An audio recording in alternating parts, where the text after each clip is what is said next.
이제 아브라함의 아내 사라가 이 세상에서의 삶을 마감하고 하나님 곁으로 되돌아갔습니다. 하나님께서 아브라함을 너는 내가 지시할 땅으로 가라 이렇게 말씀하셨고, 아브라함은 그 약속과 그 믿음을 따라 가나안 땅에 왔고, 또 하나님께서는 아브라함에게 12장 2절과 3절에서 우리가 이미 여러 차례 살펴본 대로 7가지의 축복을 약속하셨습니다. 핵심은 내가 너에게 복을 주고 네가 복 자체가 될 것이다 하는 것이었는데, 그 복이 되어짐의 구체적인 어떤 항목, 목록으로서 자손이 하늘의 별이나 바다의 모래와 같이, 그리고 가나안 땅 동서남북에 보이는 모든 땅을 소유로 얻게 될 것이다 하셨습니다. 아브라함에게 이 약속을 하셨지만 그 약속이 누구에게 이어질 것인가? 사라의 몸을 통해서 태어날 이삭으로부터 이어질 것이다 이렇게 말씀하셨으니, 이제 그 약속의 주체, 하나님과의 그 약속의 대상자들은 아브라함과 사라, 이삭 이렇게 세 사람으로 확대되었다 이렇게 볼 수도 있을 것입니다. 이삭도 아브라함의 뒤를 잇는 그 계약과 약속의 주체가 되겠지만, 아브라함과 사라 사이에서 태어날 이삭이기에 아브라함과 함께 이 언약과 약속의 제1세대 혹은 최초의 언약자, 언약의 주체로서는 사라도 아브라함과 함께 있다고 해야 될 것입니다. 그러니까 말하자면 하나님과의 이 계약과 약속을 맺은 첫 번째 세대인 아브라함과 사라, 그 중에 사라가 이제 이 세상에서의 삶을 마감하였는데, 이제 겨우 하늘의 별 혹은 바다의 모래하고는 아직 비교할 수 없는 이삭 하나의 후손이 있을 뿐이고, 아직은 땅 한 평도 있지 않았습니다. 이게 좀 심각한 문제라면 문제일 수 있겠죠. 하나님께서는 분명히 동서남북 내 눈에 보이는 모든 땅을 너에게 주어서 소유로 삼겠다 하셨는데, 그 약속이 아직은 땅 한 평도 소유하게 되지를 못했는데, 약속의 대상자인 사라가 벌써 이 세상의 삶을 마감하고 하나님 곁으로 갔더라. 보기에 따라서는 이 약속이 굉장히 위태해 보이고, 이 약속이 과연 지켜질 수 있을 것인가 하는 그런 생각이 들게 하는 대목입니다. 깊은 어떤 신앙적인 혹은 신학적인 의미로는 하나님이 내게 하신 약속이 과연 이루어질 것인가, 이런 심각한 고민이 생길 수도 있겠지만, 지금 아브라함은 그런 고민을 하고 있을 여유조차가 아예 없죠. 당장 자신의 아내인 사례를 장례 치르지 않으면 그 육신이 썩어져 가고 결국은 냄새가 나는 지경에 이를 것입니다.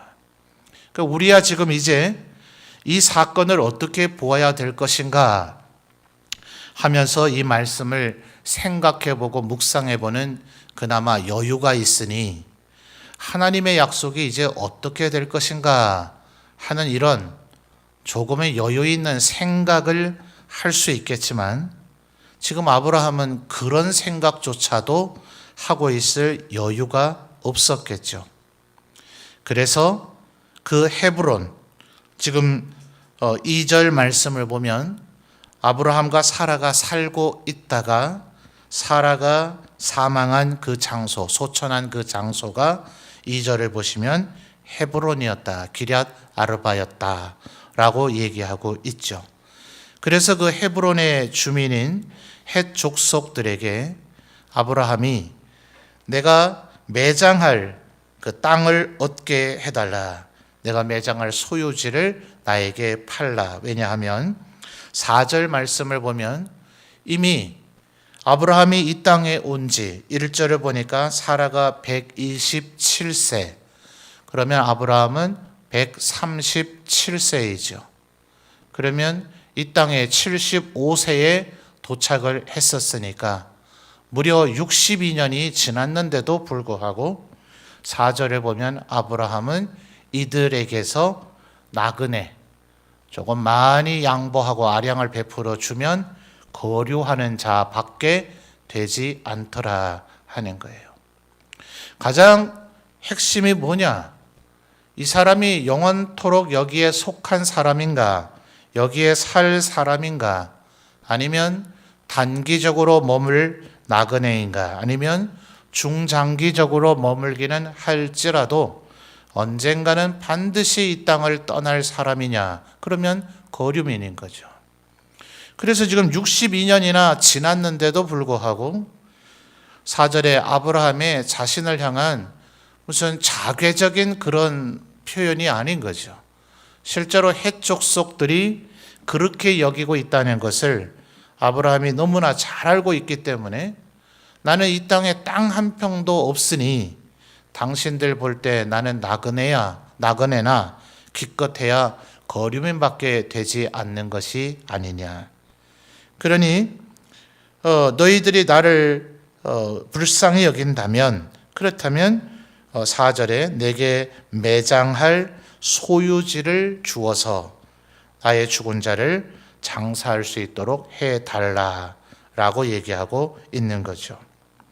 자, 4절을 다시 잘 보시면 내게 매장할, 그 다음에 단어가 뭡니까? 소유지.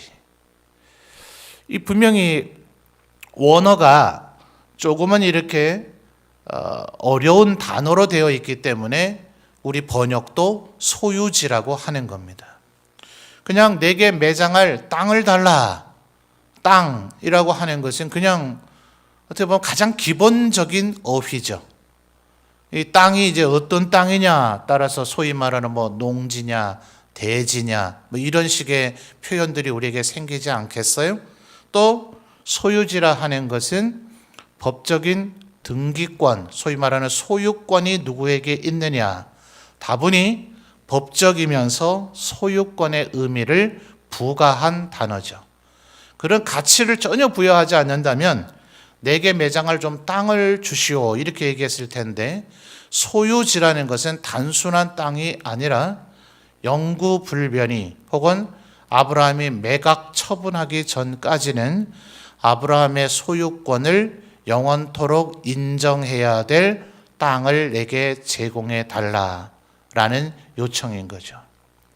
지금 여러분 오늘 본문을 읽은 말씀을 잘 보시면 헷 족속이 아브라함에게 굉장히 많은 호의를 베풀어 주는 것처럼 보입니다.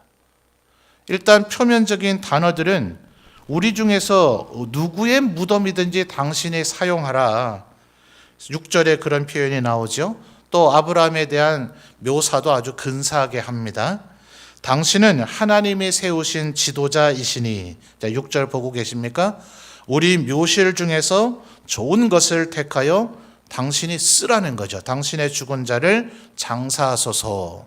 그런데 그 다음에 묘한 표현이 나오죠. 우리 중에서 어떤 묘실이요? 6절 보고 계십니까? 우리 묘실 중에서 좋은 것을 택하여 당신의 죽은 자를 장사하소서. 우리 중에 누구 묘실요? 자기 묘실요. 결국 소유권은 누구에게 있습니까? 묘실을 제공해 주기는 하지만 그 소유권은 그 사람에게 있는 거죠. 여러분, 우리나라 왕실이 어떤 면에서는 이 유대인들의 무덤의 문화와 조금 비슷한 부분이 있습니다. 자, 우리가 이제 사라로부터 시작을 해서 이 막벨라 굴의 창세기의 기록만 보아도 아브라함과 사라, 그리고 그의 아들과 며느리인 이삭과 리브가, 그리고 에서가 아닌 야곱이 그 계승자가 되어지니까 야곱, 그리고 레아, 라헬, 빌하, 실바 4명이나 아내가 있지만 그 중에 아내로 인정된 레아, 이렇게 세 이제 부부가 대를 이어서 이 막벨라 굴에 묻히게 됩니다. 그러니까 이스라엘 사람들, 유대인들의 무덤은 개인의 무덤이 아닌 가문의 무덤이고 집안의 무덤이죠. 그래서 열왕기를 보시면 다윗 왕의 묘실에 들었다. 다윗 왕의 후손인 여러 왕들이 다윗 왕처럼 혹은 다윗 왕의 버금가도록 하나님의 말씀에 합한 왕으로 살아가면 다윗 왕의 그 무덤에 그 후손도 거기에 묻히게 되지만, 악한 왕으로 살아간 사람은 다윗 왕의 묘실에 들지 못했다. 이런 표현이 나타납니다. 우리나라 조선 왕조를 보면 바로 종묘라고 하는 것이 있죠. 왕궁 옆에 있는데 우리 한국 정서에서는 소위 그 고인의 이름을 적어 놓은 위패, 이제 이것이 그 사람을 대신한다 하는 그런 개념을 갖고 있죠. 그래서 능은 다 따로 있죠. 실제로 조선 왕들을 한 자리 그 종묘 건물이에요. 그냥 거의 왕궁에 버금가는 그런 건물인데, 그 건물 안에 시신이 안치되어 있거나 이런 건 아니죠. 이름을 적어 놓은 그 위패를 거기에다 둔 것인데, 예컨대 정종 같으니 태조 이성계의 아들이었다가 자기 동생 이방원에게 몇 년 안 돼서, 사실 원래부터 세워질 때부터 그저 이방원에게 결국 왕위가 흘러가게 만드는 하나의 완충장치밖에 되지 않았죠. 그래서 한 2년 정도 재위를 하다가 동생 태종 이방원에게 이제 왕위를 넘겨준 이 사람은 훨씬 수백 년 후대 가서야 정실 왕으로 인정을 받아서 그 종묘의 위패가 뒤늦게 안치가 됩니다. 예를 들면 연산군, 광해군 이런 사람들은 사실 거기에 안치가 안 되죠. 왕이 아니니까요. 그 종묘에는 그렇게까지는 하고 있지 않지만 이건 중국의 문화의 영향을 받은 것인데, 거기에 소위 말하는 충신 있죠. 공신들.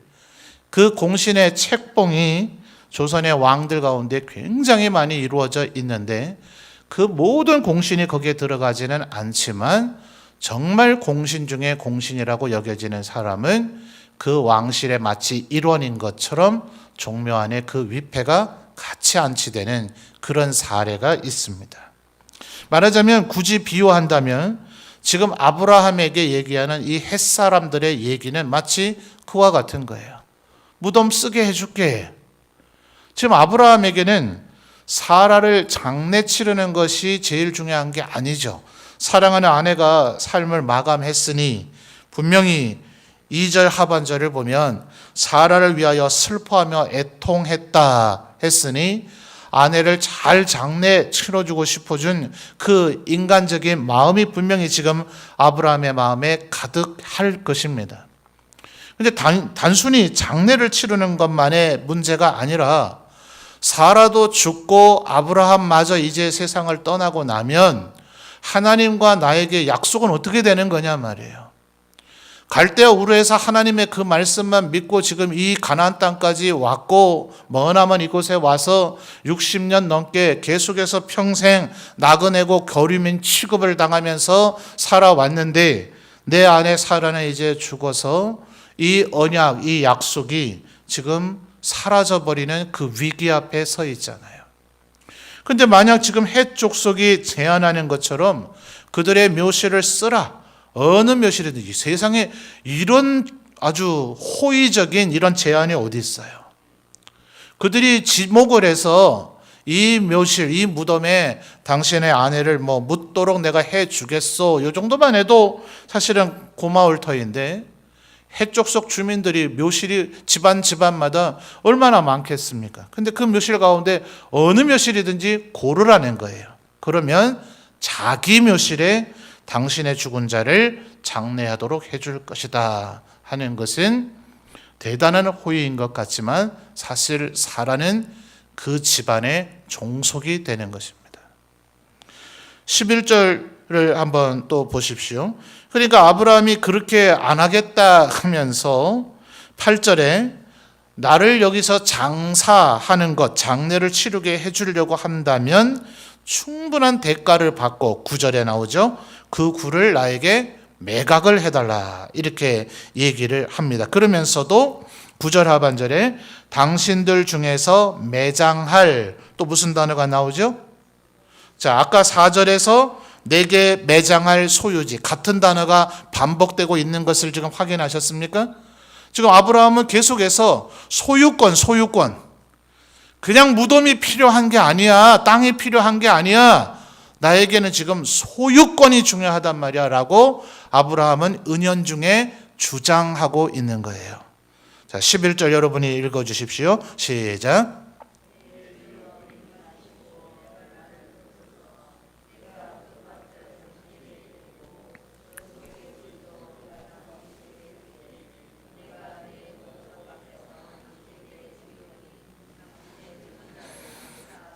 아멘. 자, 여러분 11절에서 계속해서 반복되는 단어가 뭐겠습니까?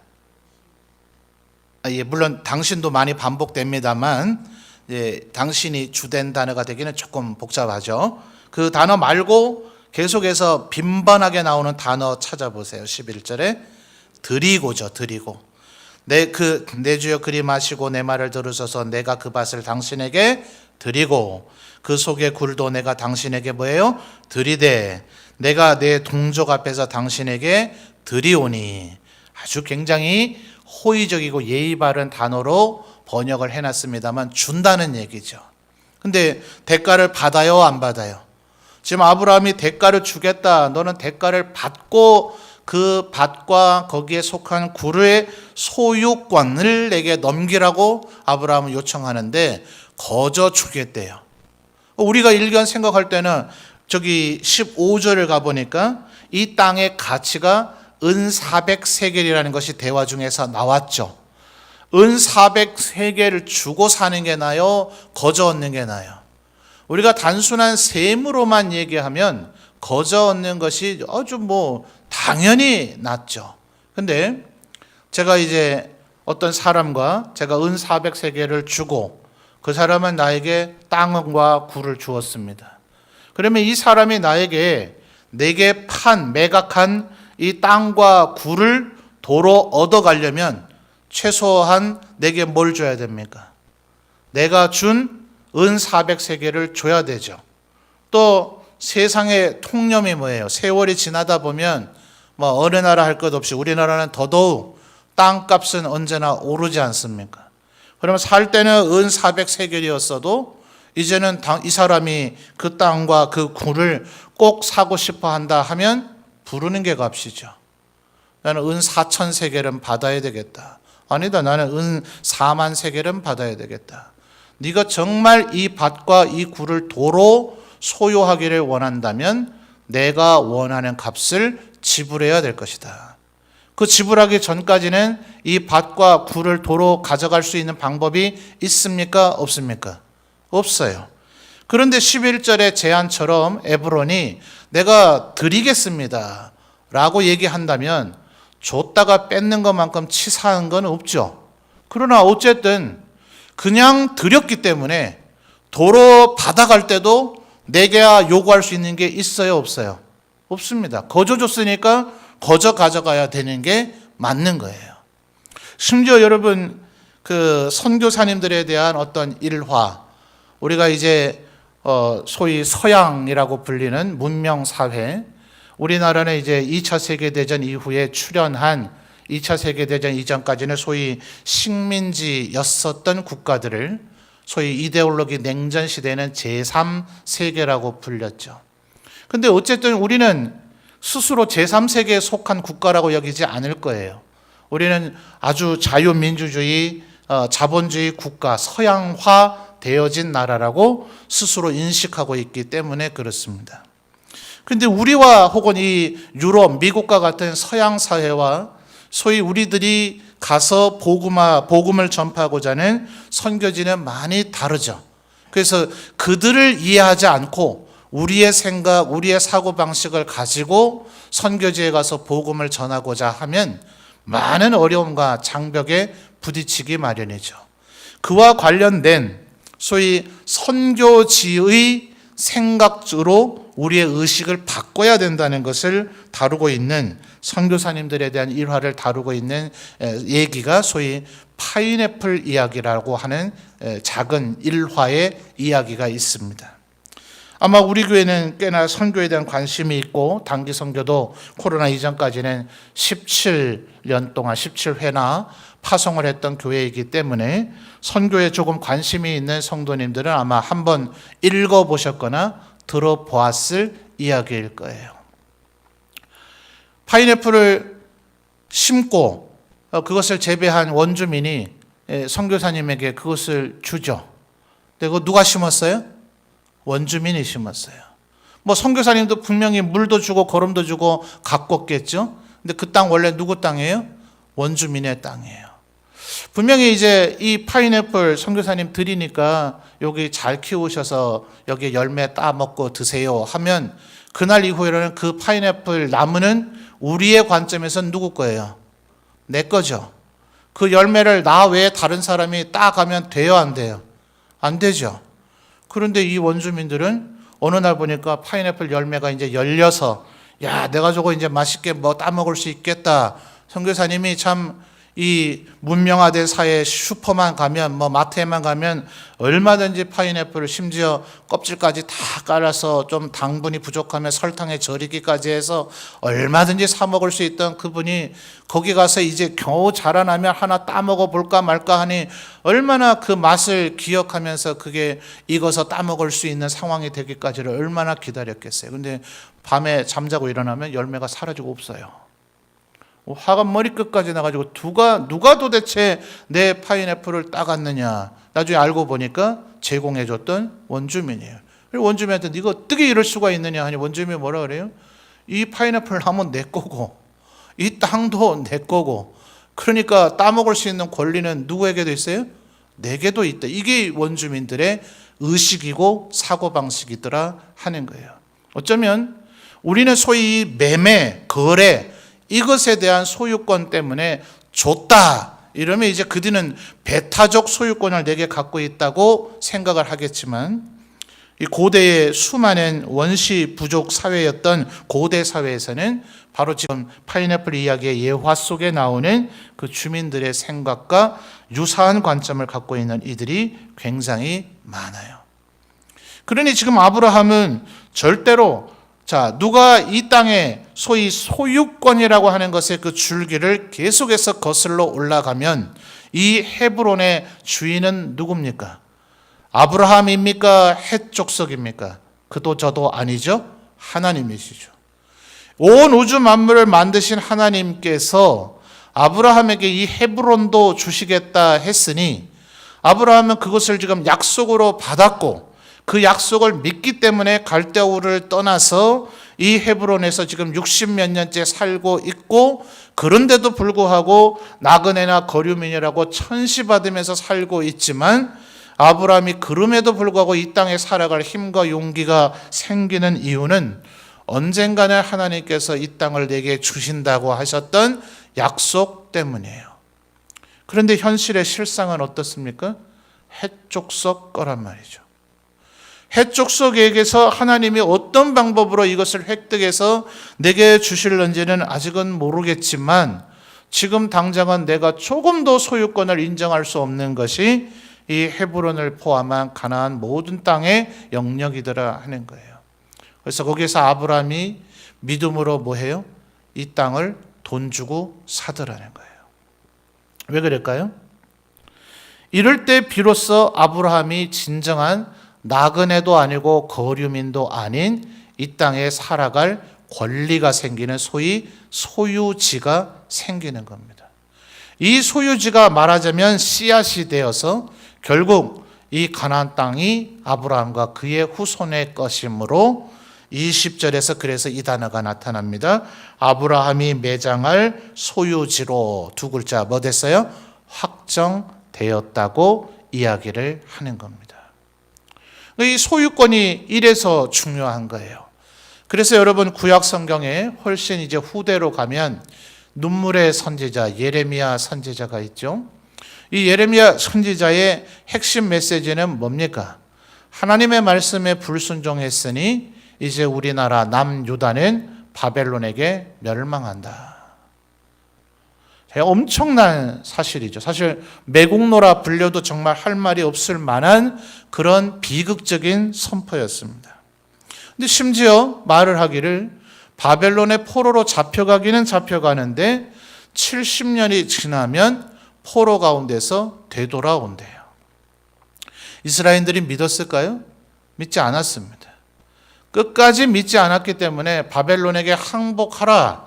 그것이 오히려 살 길이라고 예레미야 선지자를 통해서 하나님께서 무수히 말씀하셨지만 그들은 끝까지 항전하다가 무수히 많이 죽임을 당하고 일부는 포로 되어지고 또 일부는 결국 애굽의 도움을 받아서 바벨론과 싸우다가 결국 애굽으로 도망가기까지 합니다. 왜요? 믿을 수가 없었으니까요. 우린 조국 남유다가 바벨론에게 멸망한다 하는 것 자체를 믿을 수 없었고 더 나아가서 70년이 지나면 되돌아온다. 이건 더더욱 믿을 수가 없었습니다. 그래서 하나님께서 예레미야에게 그 사실을 믿도록 하기 위한 하나의 행동으로서 예레미야에게 네 고향 아나돗의 땅을 사라고 얘기합니다. 만약 바벨론에게 멸망을 당하게 되면 남유다의 소위 토지 대장 문서 아나돗에 예레미야의 소유지 땅이 있다 소용이 있어요 없어요? 바벨론인들의 것이 되는 것을요. 그 이전 땅의 소유지가 누구였는지 상관이 없죠. 땅 부자이면 부자일수록 바벨론인이 차라리 그를 죽이고 그 땅을 뺏는 게 낫지 뭐 때문에 그 소유권을 인정하겠어요. 바벨론인들 앞에서 이 땅은 내 땅입니다 라고 주장하는 것은 차라리 날 죽이십시오 라고 말하는 것처럼 위험천만한 일입니다. 아무짝에도 쓸모가 없죠. 뭐 하지 않는다면요. 정말 70년 뒤에 포로로 되돌아와서 그 땅의 소유권이 다시 회복되기 전까지는요. 여러분 과연 우리나라가 통일이 될까? 사실 여러분 어떻게 생각하십니까? 참 쉽지 않은 일일 것 같아요. 온 결의가 우리의 소원은 통일이라고 노래는 수십 년간 불러왔지만 과연 그렇게 될 것인가는 사실은 좀 회의적이고 비극적이기는 합니다. 저는 양가 부모님이 북한에서 내려온 이산 가족이기 때문에 통일의 문제에서는 그 어떤 사람보다도 더 지대한 관심이 있습니다. 통일이 된다 해도 심각한 문제에 좀 직면할 수가 있는 것이 분단 이전에 북한의 땅의 소유권을 어떻게 할 것인가. 자, 적지 않은 사람들이 그 땅을 비워두고 버려두고 남쪽으로 월남했습니다. 그리고 그들은 이미 이 세상을 떠났습니다. 그 후손이 한 명이라면 상관이 없겠지만 후손 가계도가 굉장히 복잡해진 경우도 있습니다. 북한은 우리가 알고 있는 대로 우리 남한 대한민국도 유상몰수의 유상분배였던가요? 토지 개혁과 화폐 개혁을 나라를 세워가는 과정 속에서 했었습니다. 북한도 유사한 일을 했죠. 그러니까 그 땅은 뭐 공산당의 소유인지 뭐 제가 안 가봐서 모르겠습니다만 새로운 소유권이 생겼습니다. 그 소유, 북한에 현재 있는 행사되어지고 있는 소유권을 인정 안 한다 해도 복잡한 문제가 이 남쪽에 월남했던 사람들 중에 누구에게 그 소유권을 인정해 줄 것인가. 또 분단 이전 45년 이전에 토지 문서는 과연 보관되어져 있는가. 그 이후에 발생하는 토지 소유권에 대한 수많은 법적 분쟁을 어떻게 할 것인가. 이것을 사법부 계열, 법조인 계열에서 토론을 했던 적이 있습니다. 자, 지금 예레미야의 행위가 어떤 굉장한 의미를 갖고 있는지가 좀 이해가 되시죠? 하나님께서 그래서 예레미야에게 네가 선포하고 있는 그 메시지의 진실성, 분명히 바벨론에게 멸망하기는 하겠으나 70년이 지나면 이 땅에 말하자면 단순히 포로됨 가운데서 돌아오는 정도의 문제가 아니라 원래 이 남유다에 있던 그 땅에 대한 소유권이 회복될 것이다. 그걸 믿는다면 너는 네 고향의 땅을 사라. 그래서 예레미야가 그 땅을 사는 행위를 통해서 자기가 선포하고 있는 하나님의 말씀이 반드시 이루어질 것이라는 것을 웅변적으로 예레미야는 대변하고 있는 겁니다. 여러분, 똑같은 행위가 1948년 전후에서 이스라엘에서 이루어졌죠. 이스라엘은 나치 독일에 의해만 이스라엘은 핍박과 학살을 당했던 것이 아니라 중세를 거치면서 영국이면 영국, 프랑스면 프랑스, 스페인이면 스페인, 유럽에서 하도 시달리니까 그들이 러시아로까지 대부분 이주를 해버렸어요. 근데 거기 갔더니 웬걸요? 거기서는 공산혁명이 일어나서 유대인들을 더 학살하기 시작을 하죠. 그러니까 이제 이 유대인들이 도무지 이 세상 어디에도 우리가 살 땅이 없다. 이래서 소위 그 시오니즘 운동이라는 것이 생겨나서 근대 이스라엘 국가를 세우는 기틀이 생겨집니다. 그래서 시오니즘 운동, 시오니스트들의 조직이 되어져서 자, 그렇다면 어떻게 지금 2000년 동안 아랍인들이 살고 있는 지금의 팔레스타인 가나안 땅에 우리 이스라엘 국가를 형성할 것인가? 어떻게 했을까요? 많은 복잡한 얘기, 지금 역사 강의가 아니니까 다 차치하고요. 오늘 본문과 관련된데요. 그들은 이스라엘의 지금 팔레스타인 땅에 땅을 사들이기 시작합니다. 어처구니가 없죠. 아니 그 가나안 땅이 지금 물론 우리나라보다 오히려 적습니다만 이스라엘 땅이 아무리 적다 한들 도대체 땅 몇 평 혹은 집 몇 채 그거를 어떻게 다 사들인단 말이에요. 예, 다 사들인 건 아니에요. 지도에 찍으면 알아보기 좋게 여기가 이스라엘인들이 돈을 주고 사들인 땅이었다라는 걸 표시하기 위해서 표시하다 보니까 실제로 땅을 사들인 그 땅의 크기보다는 아무리 작게 점을 찍으려고 해도 훨씬 더 많은 땅의 이 크기가 되는 점을 찍을 수밖에 없는 그렇게밖에 사들이질 못했어요. 주요한 이스라엘에 우리 성경에도 많이 등장되는 그런 거점 도시들을 중심으로 땅을 사들였지만 지도 전체를 펴놓고 보면 점 몇 개 찍혔을 뿐입니다. 그것이 결국 1948년에 이스라엘이 아랍인들과 전쟁을 치르면서 그들의 땅 독립, 우리나라가 건국하던 1948년에 근대 이스라엘 국가가 다시 세워지는 초석과 출발점이 됩니다. 땅을 사들이는 거예요.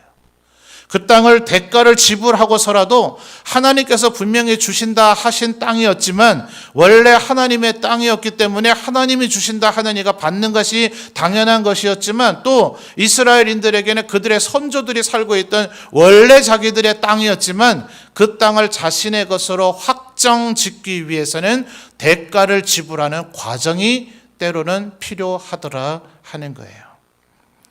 여러분, 갈라디아서에서 바울 사도가 바로 이 창세기 12장 2절과 3절 다시 우리 거슬러 가서 확인해 봅시다. 너무나 중요한 얘기이기 때문에 창세기 12장 3절을 보시죠. 창세기 12장 3절입니다. 창세기 12장 3절 여러분 읽어주세요. 시작.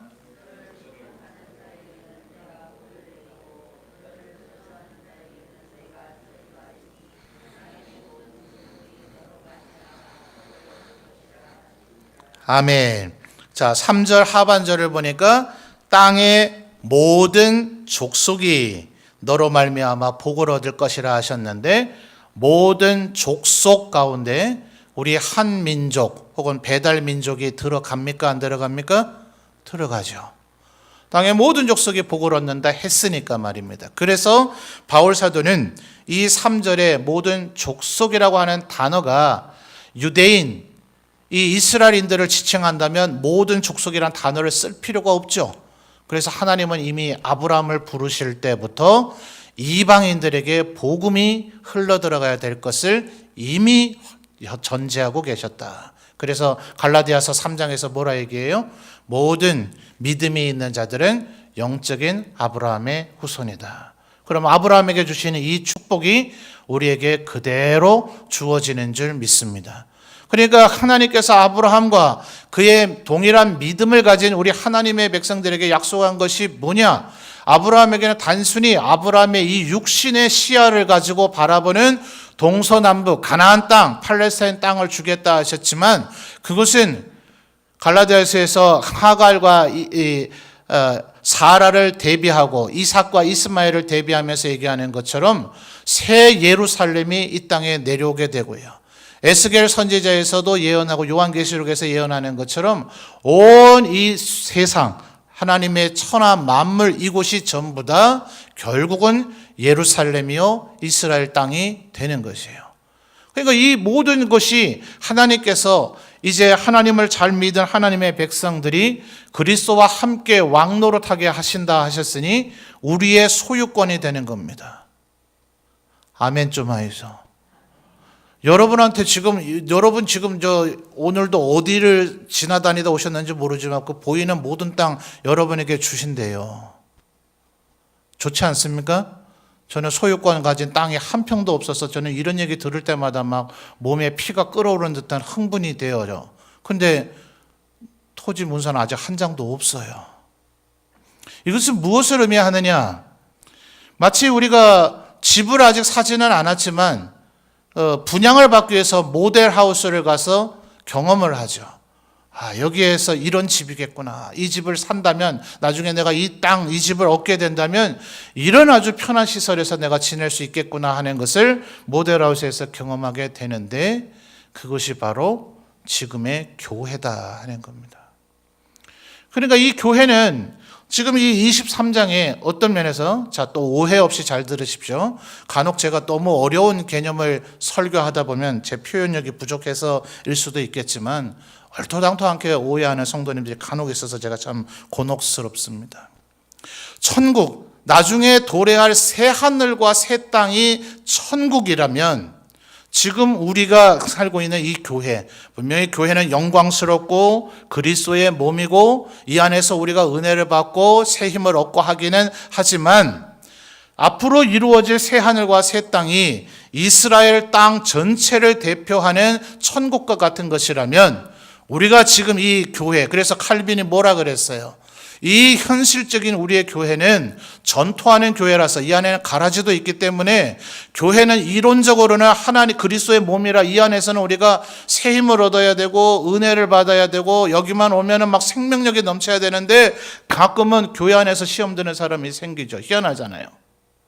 그래서 이것은 마치 지금 막벨라 굴과 같아요.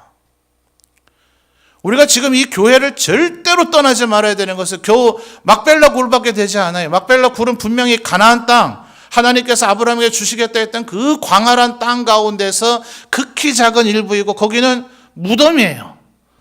그 안에서는 밥 먹을 수도 없어요. 그냥 시신이 들어가서 누워있는 것밖에 못해요. 거기는 식물을 심고 재배할 수도 없어요. 그 안에서 음식물을 먹고 하는 그런 기쁨을 누리지 못해요. 그러나 그것은 소유권의 출발이에요. 교회 안에서 우리가 아무리 은혜를 누린다 한들 장차 우리가 가게 될 새하늘과 새 땅, 그 천국, 요한계시록에서 상세하게 묘사되는 눈물도 없고 애통도 없고 질병도 없는, 해조차도 필요 없는 그 영광스러운 하나님의 나라와 비교할 수가 있겠습니까? 그렇지 못해요.